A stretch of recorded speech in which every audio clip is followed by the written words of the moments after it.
Good morning people, we are discussing about जो हम daily के विजन 5 के 5 क्वेश्चन डिस्कस करते हैं। Let discuss the first question of today. First question, वैसे तो 5 सब्जेक्ट इसमें होते हैं, 5 डिफरेंट क्वेश्चन है डिफरेंट सब्जेक्ट से, and I think that is opposite of the inside that they are given the 5 question of one subject. Anyway, let discuss the first question of today.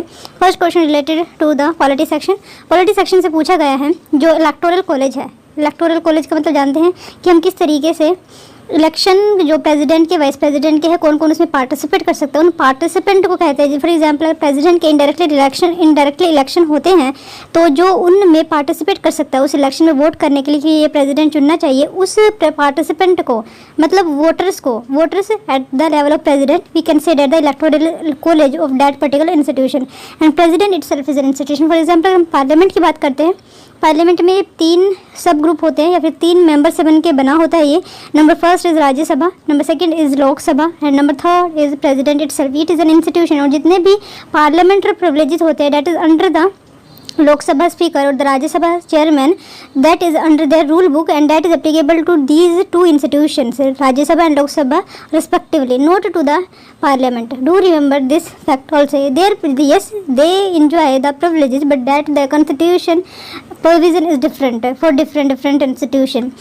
तो जो electoral college है for the election of president की बात की गई है, तो आपको पता होना चाहिए जब भी प्रेसिडेंट का नाम आता है तो हर एक काम जो सेंट्रल गवर्नमेंट है वो प्रेसिडेंट के नाम पे करती है एंड वही काम स्टेट में गवर्नर के नाम पे किया जाता है। अब जहाँ पे भी, और what is the work of the centre, to unite our country, to safeguard our territory, तो यही काम हो सकता है। और सेफ गार्ड करने के लिए तो territory and that is under the state, तो स्टेट गवर्नमेंट से भी वहाँ से परमिशन लेनी पड़ती है। आई थिंक सो कि दैट्स वाई जो इलेक्टोरल कॉलेज है, मैं सिंपल बता दे रही कौन कौन पार्टिसिपेट करता है।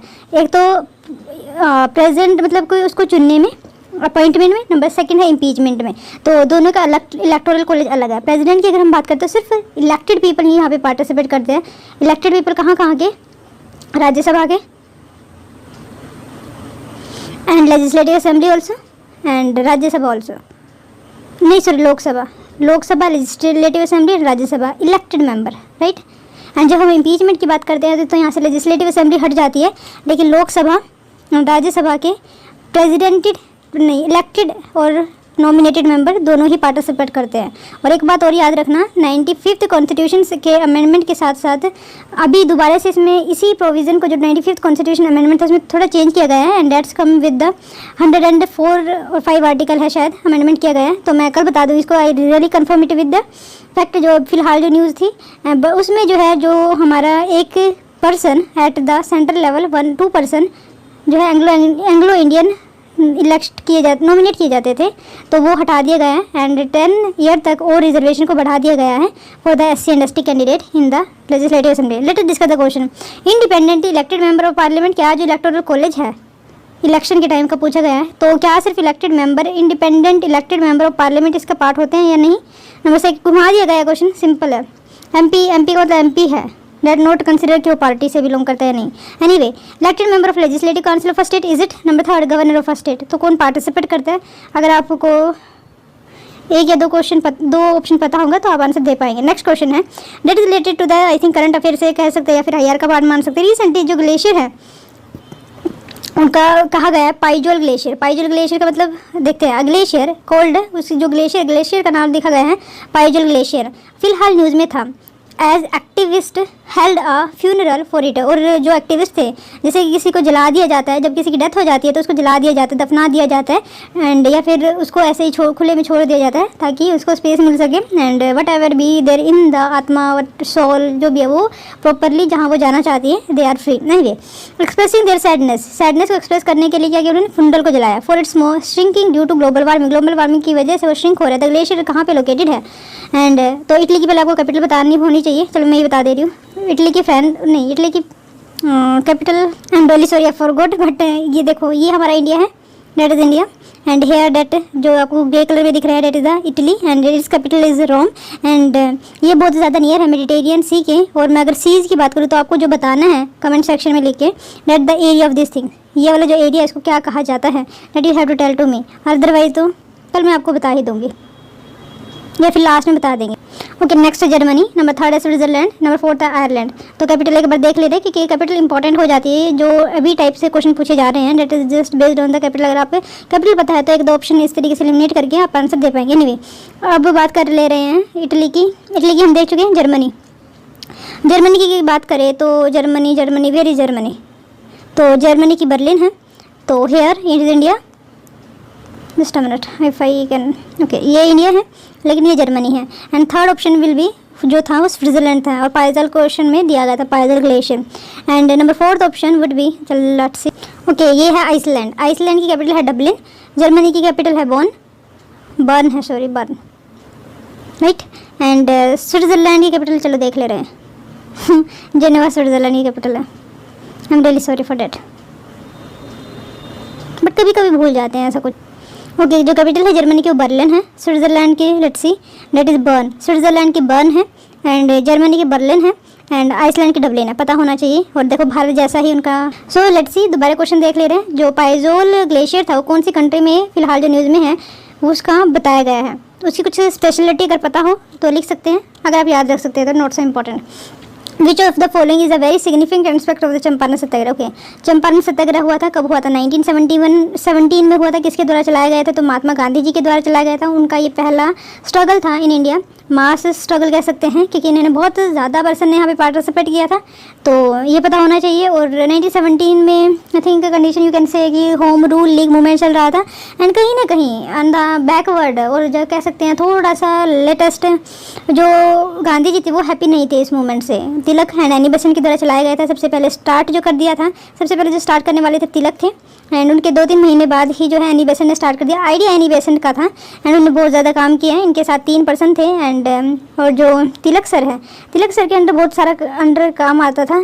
काम मतलब बड़े स्केल पे किया, उन्होंने बहुत ज़्यादा काम किया इफेक्टिवली, बट उनके पास जो एरिया थे वो सिग्निफिकेंट थे एंड एरिया कम था as compare to Annie Besant, but बड़े बड़े थे। जैसे हम बोलते हैं ना कि SEZ स्पेशल इकोनॉमिक जोन, तो उसी तरीके से जो चाइना की वो बहुत बड़ी है, लार्ज है, भले ही कम है 2 या 3 है लेकिन बहुत ज़्यादा। हमारी कंट्री में आई थिंक 15 या 20 के आसपास है, लेकिन जो इफेक्टिवली उनकी ज़्यादा नहीं है। आई थिंक 200 है, आई कन्फ्यूज बिटवीन। एनीवे, तो आपको फर्स्ट स्टेटमेंट दे रखी है, active all India participation of lower student. क्या उसमें हमारे पार्टिसिपेशन रहा था? किसी का? लोअर्स का, स्टूडेंट्स का एंड वुमेन का in the national movement. Number 2, जो एक्टिव इन्वॉल्वमेंट था दलित एंड ट्राइबल पीपल का। नंबर 3, ज्वाइन करना पीजेंट को अंडर्स to India's international movement. Number 4, the drastic decrease हुआ था कल्टिवेशन में, प्लांटेशन एंड कॉमर्शियल क्रॉप का। तो आपको बताना है कौन सा यहाँ पे सही है। देखो ये अंडरस्टैंडिंग है, अप्लाइड नॉलेज के ऊपर है, you have to think and give the answer. Okay, in a warm blooded animal, जब हम बात करते हैं वार्म ब्लडेड एनिमल की, देखो 2 टाइप के एनिमल होते हैं जो ज़्यादा रेंज ऑफ टेम्परेचर को सहन कर पाते हैं, तो वो हो जाएंगे आपके वार्म ब्लडेड एनिमल। इनको दूसरे नाम से भी जाना जाता है, आई थिंक एक तो होते हैं स्टेनोथर्मल कुछ ऐसा है, एंड एक होता है यूरीथर्मल। यूरीथर्मल में हमारे वार्म ब्लडेड आ जाएंगे, कौन ब्लडेड जो एस्टिविज्म और हाइबरनेशन को परफॉर्म करते हैं, that is stenothermal and that is the part of the less और the narrow blooded animal, would opposite of it. Okay, animal having species distant geographical location. Okay, warm blooded animal की जब बात करते हैं हम तो हैविंग, क्योंकि देखो वो सहन कर पाते हैं wide range of temperature, so they have a distant geographical population में वो पाए जा सकते हैं। तो एक रीज़न ये भी माना जा सकता है कि पॉपुलेशन बहुत ज़्यादा क्यों बढ़ेगी, कि हम ज़्यादा टेम्परेचर, ज़्यादा रेंज ऑफ टेम्परेचर को जो है सहन कर पा रहे हैं। तो एक रीज़न ये हो सकता है कि पॉपुलेशन जो है एनिमल की जो अडेप्टेबिलिटी है वो ज़्यादा इंक्रीज हो गई। एनीवे, पॉपुलेशन जो limbs, ear and other appendages of the animal living in a cold climate tend to be shorter than in animal of the same species have living in a warm climate. एक minute, देखो कहा क्या जा रहा है, limbs, ears and other appendages of the animal living in colder tend to be shorter. तो मतलब वहाँ पे ईयर्स या लिम्स या हाइट वगैरह जो भी है, मतलब सरफेस एरिया को कम करने की कोशिश की जाती है वहाँ पे, तो वहाँ पे शॉर्टर होते हैं। जो सेम स्पीसीज मान लीजिए ह्यूमन है, अगर वो नॉर्थ में बहुत ज़्यादा साइबेरियन वाले रीजन में रह रहे हैं, तो उसके कंपैरेटिवली जो वार्म एरिया में पीपल रह रहे हैं उनके कंपैरेटिवली जो उनके ये ear, limbs and other appendages हैं वो ज़्यादा शॉर्टर है as compare to the same species that lives in a warm climate. I hope क्या आंसर समझ में आ गया। तो जो इकोलॉजिकल प्रिंसिपल है कौन सा डिफाइन करता है, कौन से रूल को डिफाइन करता है? Bergmann's rule, Gloger rule, Allen's rule and डेंसम्स रूल। बहुत ज़्यादा डिफिकल्ट क्वेश्चन है। एनीवे, नेक्स्ट क्वेश्चन की बात करें, which of the following sequence occurrence of the following city in West Asia as one, okay north to south लगाना है। कुछ आपको कैपिटल दे रखी है वेस्ट एशिया की, और चलो आपको ये कैपिटल दे रखी है तो आपको पता होना चाहिए कि ये किसी कंट्री की कैपिटल है। बगदाद की बात करें तो बहुत ज़्यादा न्यूज़ में रहता है, तो और रियाद सऊदी अरेबिया की है, कुवैत सिटी कुवैत की है, साना यमन की है, बगदाद या तो बगदाद आई थिंक इराक की होनी चाहिए, राइट। अफगानिस्तान की काबुल है, एंड इराक जो है बगदाद की है। चलो एक बार कंट्री देख ले रहे हैं। Okay that is India. बात कर रहे थे हम रियाद सऊदी अरेबिया की, एंड उसके बाद थे बगदाद इराक की है। यमन की बात कर रहे थे, यमन की साना है, and one more country Kuwait city, sorry ये छोटी सी जो कंट्री है वो कुवैत सिटी है। याद रखना है इसमें जो एनीवे तो आपको बताना है, तो आप नॉर्थ टू साउथ लगाना है, ठीक है। मैंने आपको पिक्चर दिखा दी है, तो यू हैव टू नो कि इसकी पूरी प्रॉपर लोकेशन क्या है। Let discuss next question same ही है, तो I am not discussing again आ गए हैं। ओके आंसर देख ले रहे हैं। जो इलेक्टोरल कॉलेज है, इलेक्शन की बात करते हैं हम प्रेसिडेंट की, तो कौन कौन इंक्लूड करते हैं इलेक्शन। जब हम बात करते हैं प्रेसिडेंट का, तो independently elected member of parliament वो जो होता है। तो लेट अस सी एक्सप्लेनेशन देख रहे हैं। द प्रेसिडेंट जो है इलेक्टेड डायरेक्टली इलेक्ट नहीं होते हैं, but by the member of electoral college से होता है। जो elected member of both the house of parliament जाते हैं, both independently and member representing in a political party, hence first is correct. The elected member of the legislative assembly of the state and the elected member of the legislative assembly of the union territory of Delhi and Puducherry वहाँ पे जाते हैं।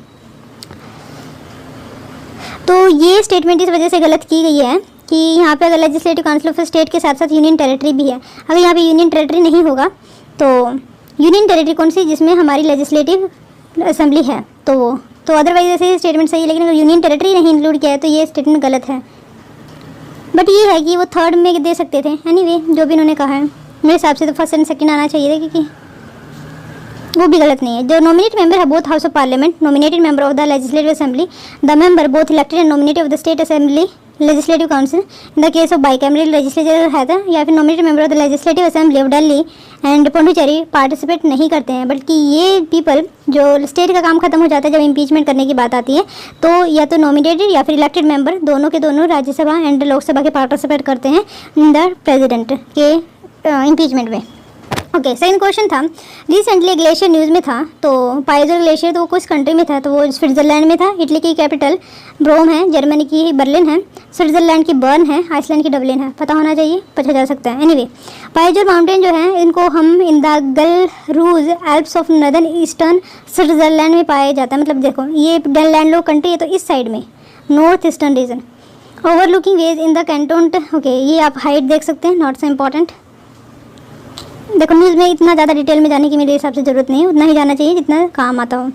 Third question की बात करें तो joining of a peasant and rest to India, मतलब क्या कि यहाँ पे पीजेंट ने भी पार्टिसिपेट करना स्टार्ट कर दिया। देखो क्यों इसकी सिग्निफिकेंस है, क्योंकि पीजेंट जो है उस टाइम पे 70 से लेकर 90% तक का, depending upon the area in which it is consist, तो 75% जिस कंट्री के 75 से लेकर 90% की पॉपुलेशन जो है पीजेंट, जमींदार, टेनेंट्स, ट्राइबल पीपल तो फिर भी 80% है, लेकिन इनकी पॉपुलेशन बहुत ज़्यादा है। तो ये मैटर रखता है कहीं पे भी अगर ये पार्टिसिपेट, मतलब नंबर का जो खेल है ना, तो यहीं से निकल कर आते हैं। जो चंपारण सत्याग्रह हुआ था 1917, और इसके बाद कौन सा था, अहमदाबाद में सबसे पहले हंगर स्ट्राइक की गई थी महात्मा गांधी जी के द्वारा, एंड 1919 में हुआ था खेड़ा, शायद यस खेड़ा हुआ था। एंड यहाँ पे जो इंपॉर्टेंट पर्सनैलिटी है जैसे राजेंद्र प्रसाद, वल्लभ भाई पटेल, बहुत सारे पर्सनैलिटी यहाँ पे इंक्लूड होना स्टार्ट हो गए थे।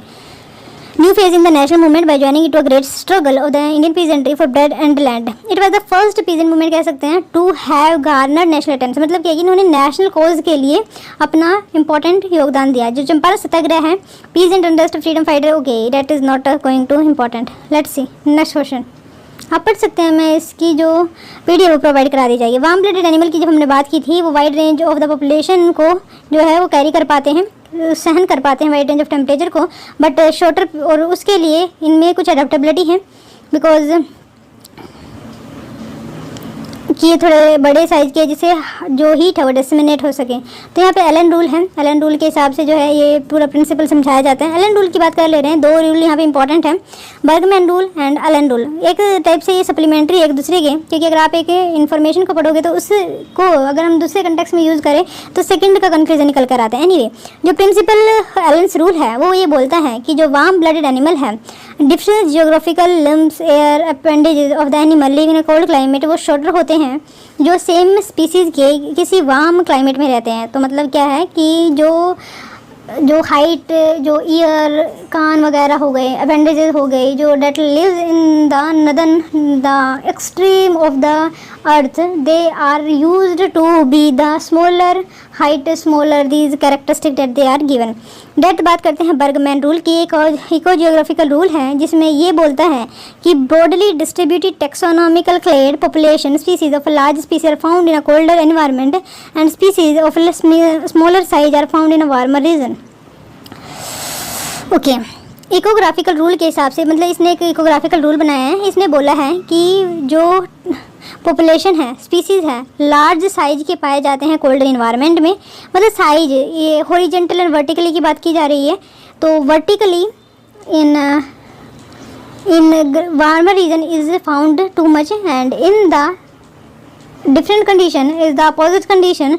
जो हॉरिजेंटली जो स्पेस जो कैरी करते हुए ज़्यादा होता है। कहने का सिर्फ इतना मतलब है। मतलब पहले वाले ने वर्टिकली बात की है और यहाँ पे बर्गमैन ने ये हॉरिजेंटली बात करी है। कहने का मतलब ये है कि जो इन दोनों को मिला के अगर मैं कंक्लूजन निकालूँ तो जो एक्सट्रीम में रहते हैं अर्थ के, they are found to be shorter and fatter. Geographical rule which state that within a species of endotherm more heavily pigmented form tend to be found in more humid environment near the equator। Reigns rule क्या कहते हैं? ये एक biological rule है, वैसे important नहीं है। Allometric concerning the relationship between the extent of sexual size dimorphism and which sex is larger. Okay, यहाँ पे डायमॉर्फिज्म की बात की है, कितना सेक्सुअल जो है वहाँ की वेरिएबिलिटी है। ओके, देखो मैं आज मंडे है, मंडे का होता है आपको नॉर्थ अमेरिका का डे। देखो कौन कौन सी कंट्री है तो आपको ये पता होना चाहिए। Number first country that lies in the North America is the USA. बहुत इंपॉर्टेंट कंट्री है, इसकी आपको रेंज भी पता होना चाहिए। पहली बात तो कनाडा एंड यूएसए को जो अलग करने वाली है 49 डिग्री है। एंड यहाँ पे जो बॉर्डर बनाती है 5 लेक्स है, ये भी मैं दिखाऊंगी। बट एक लेक जो है ये आयरी वाली है, ये नीचे वाली जो है आपको दिख रही होगी जहाँ पे मैं कर्सर घुमा रही हूँ, देखो ये वाला area, that is completely in the USA. And 4 other जो लेक है जो ये बॉर्डर बनाती है, that is in between the Canada and USA, right. Anyway, तो हम अगर माने तो वैसे तो यहाँ पे भी आर्टिक है, आर्टिक में, और हवाई आइलैंड भी है यूएसए का, तो हम नहीं गिन सकते हैं, इसकी रेंज जो है वाइडर है। But in its geographical area, तो ये जो है अप्रोक्स 49 से लेके और मैक्सिको के साथ जो बॉर्डर टच कर रहा है वो 32 या 35 के आसपास कह सकते हैं। तो 35 से लेके 49 तक। एंड बात करते हैं कनाडा की। कनाडा है 49 से लेके approx here, that is I think 79 ही हो जाएगा, 49 से लेके 79 तक। एंड आई थिंक ये 3rd लार्जेस्ट कंट्री भी है after 2nd largest, I think so. First is Russia, second is Canada, 3rd is China, number 4th is USA, number 5th is Brazil, number 6th is I forgot, number 7th is India, number 7th is India, number 8th is Argentina. तो 6th का चलो आपको बताना है, ठीक है, it's your homework. चलो ये तो हो गया इसका। देन मैक्सिको की बात कर ले रहे हैं। मैक्सिको लाइज हेयर एंड इसके आसपास की जो थोड़ी छोटी छोटी कंट्री है, तो मतलब नॉर्थ अमेरिका की जब हम बात करते हैं तो ये पूरा का पूरा रीजन आता है। तो 3 कंट्री है, कनाडा, यूएसए एंड मैक्सिको। लेकिन हम जनरली जब हम लैटिन अमेरिका की बात करते हैं, अब तो north America and south America classification में पहले क्या होता था, Latin America and north America. North America में यूएसए एंड कनाडा को चूज़ किया जाता था। एंड मैक्सिको के साथ साथ जो नीचे वाली कंट्री है दैट इज़ ये Venezuela, Colombia, etcetera country that are included in the Latin America country. Anyway, तो डेनमार्क का यहाँ पे, वैसे ये यूएसए का पार्ट नहीं, नॉर्थ अमेरिका का पार्ट नहीं है, बल्कि ये यूरोप का पार्ट है। अभी यहाँ के आसपास की जो सीज़ है वो देख ले रहे हैं। जैसे ये है बुफोर्ट सी, ये है आपकी आर्टिक सी। आर्टिक सी पूरा इस तरीके से मैं दिखाऊंगी भी इनको। बैफिन बे, देन है हडसन बे, देन है लब्राडोर सी। हेयर लाई द 5 लेक, वैसे मैं बता दे रही हूँ। यहाँ पे सुपीरियर है, सबसे पहले सुपीरियर है, देखो होम से याद रखना है, HOMES पहली है H, फिर है ये मैशिगम है, देन फिर है HOMES, I forgot the S name. And A से है ओरेंटियो, सबसे लास्ट में है। देन है ई से आयरी एंड एस से अभी मैं बता दूंगी, ठीक है। ये तो हो गया आपका ये वाली सी। देन ये यहाँ पे लाई करेगा Gulf of Alaska, here lies the Gulf of Mexico, here lies the Gulf of California, right. और इनकी रेंज की बात कर ले रहे हैं। लेटीट्यूडनल हम देख चुके हैं, लैंगिट्यूडनल की बात कर ले रहे हैं, दैट इज़ 135 से लेके अप्रोक्स मैं कुड नॉट सी, यहाँ 1 मिनट अगर ऊपर दे रखा होगा तो, पर नहीं है, कोई बात नहीं, बट मैप में दिखा दिया जाएगा। तो हम नॉर्थ अमेरिका को इंपॉर्टेंटली कन्वर्ट कर देख चुके हैं। ओके, ये लेक्स की बात है, तो लेक सुपीरियर यहाँ पे है, लेक मिशिगम जो भी बोलिए आप, lakes homes, lake Erie that completely in the USA and lake Ontario, right. Next is that we are seeing is okay, जो इंपॉर्टेंट डेजर्ट है वर्ल्ड के, हम वो हर रोज़ दिखाती हूँ, तो you have to be in आदत हैबिट में रहिए कि इनको देखने की। Gobi desert is in Asia, Taklamakan desert is also in Asia, Karakum desert and Kyzylkum island in Kyrgyzstan reason. Then Australia की बात कर ले रहे हैं तो Tanami, Great Sandy, Gibson desert and Great Victoria is in Australia. At the same point of time Sturt Stony and Simpson also lies in the Australia region. बात कर ले रहे हैं साउथ अफ्रीका का, Namib and Kalahari and in the North America और Sahel region, तो Sahara, Arabian and Thar region India, and it is a widely और densely populated desert of world. Then बात करते हैं हम साउथ अमेरिका की, तो Atacama and Patagonia, and in North America importantly Great Basin is in desert, that is type of a desert that they are found in a cold desert. Colorado Plateau also be the part of the desert because their humidity is very less. At the same point of time there is a Chinook winds that blows there that they can carry most of the humidity there. Then has Sonoram desert, Mojave and Chinchuchuan desert, right? So you have to know all that thing. Next बात कर ले रहे हैं जो हम हवाई, अच्छा ये है आपके सामने important area what we called in India. देखो इन इंडिया और what we called in world at particular, तो ये है प्राइम मेरिडियन, ये है इक्वेटर, ये है North America, South America and Africa, Middle East, Europe, Asia and Australia and Oceania region. बात कर ले रहे हैं कुछ इंपॉर्टेंट माउंटेन्स की, तो in Australia Kosciuszko and Puncak Jaya is lies in the Indonesian part, and in Antarctica Vinson desert जो सबसे हाईएस्ट है, Kilimanjaro in Tanzania region, in the Africa का एवरेस्ट है फर्स्ट हाईएस्ट पे rank दी जाएगी, एल्ब्रूस है in the Europe region, Blanc है in the eastern Europe, McKinley है in North America and in South America, Aconcagua in Argentina, और ये है मिकले is in Hawaii region of USA. Blank I think ये दो के बॉर्डर पे इटली एंड फ्रांस के। एल्ब्रूस कम्प्लीटली रेंज है, ये मैं कल बता दिया जाएगा क्योंकि I have no idea about this thing, तो मैं गलत बताना नहीं चाहती हूँ। देखो आज हमने बात की है नॉर्थ अमेरिका की। नॉर्थ अमेरिका की जितनी भी कोल्ड वेव है पता होनी चाहिए, कैलिफोर्निया से याद रखना एक कोल्ड वेव, हॉट वेव को याद रखने की ज़रूरत नहीं है, बट बेसिकली और याद रख सकते Labrador Greenland and Peru lie करती है साउथ अमेरिका की, पेरू कंट्री भी है यहाँ पे, एंड हेयर बेंगुला और western Australia and Oyashio in the North Pacific region. बस ये आपको कोल्ड वेव याद रखनी है एंड विंड ड्राफ्ट भी याद रखना है इसी के साथ। और कितनी है 1 2 3 4 5 6 7 हैं, और बाकी जितनी भी रहेंगी वो सारी की सारी warm water current, ocean current है। तो अब बात कर ले रहे कुछ हवाएं की, ये एडवेक्शन के बेस पे काम करती हैं। कौन कौन सी किस एरिया में चलते, तो बुरान है in the Asia and Karaburan है in the Asia also. Chinook मैंने बताया था अभी जो ड्राई विंड्स हैं, and north easter blizzard and Norte are lies in the North America region, in the South America region Pampero berg in the South Africa and sirocco harmattan khamsin and haboob lies in the North America North Africa sorry.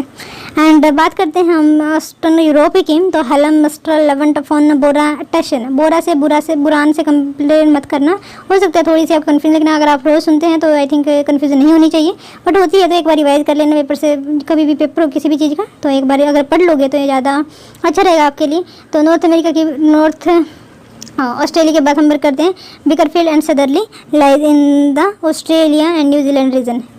तो okay ये भी मैं हमेशा दिखाती हूँ। तो high altitude, long altitude, polar region किसको बोला जाता है, तो 0 डिग्री जो है इक्वेटर है, इसको हम ग्रेट सर्कल के नाम से भी जानते हैं। ITCZ इससे ऊपर रहती है, थोड़ी नीचे भी रह सकती हैं depending upon the situation, and जो हम कर रहे हैं उसके हिसाब से। दैन 30 डिग्री पे आपका आता है हेडली सेल 0 से 30 एंड 30 से 60 that is mid latitude zone that lies in the 30 to 60 and then polar region में पोलर सेल है, तो Hadley, Ferrel and mid altitude region. Okay इसी के साथ हमारे ये सेशन कंप्लीट होते हैं। Thank you.